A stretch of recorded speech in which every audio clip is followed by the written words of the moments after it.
আসসালামু আলাইকুম রহমতুল্লাহি বরকাতু। আবার চলে এলাম তোমাদের কাছে একটা নতুন ভিডিও নিয়ে। কান্দরকুলু গ্রামের ভয়ঙ্কর একটা দৃশ্য।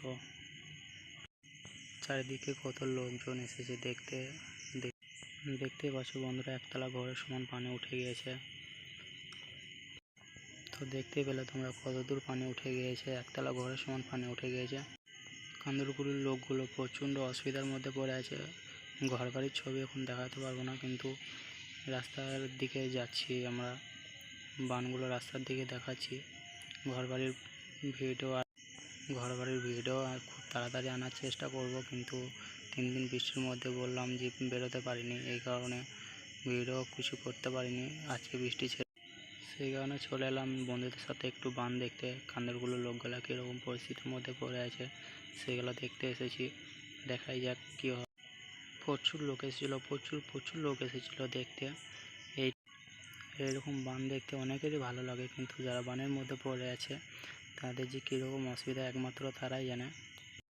সবথেকে বেশি ক্ষতি হয়েছে বলরামপুরের লোকের। বলরামপুরের বানটা ভেঙে যাওয়াতে অনেক লোকের অনেক ক্ষতি হয়েছে।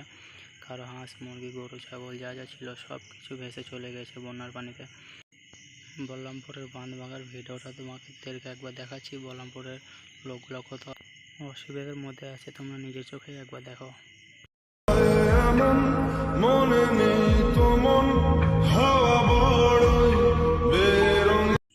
ভিডিওটা দেখার পর কেউ যদি কিছু বলতে চাও তাহলে বলতে পারো।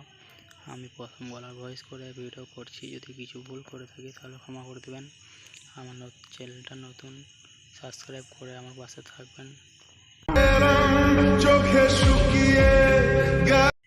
তো বন্ধুরা, তোমরা দেখতে পেলে কত ভয়ঙ্করভাবে বানটা ভেঙে গিয়েছে।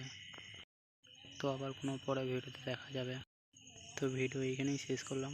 সবাই ভালো থাকবেন। আসসালামু আলাইকুম রহমতুল্লাহি ওয়া বারাকাতুহু।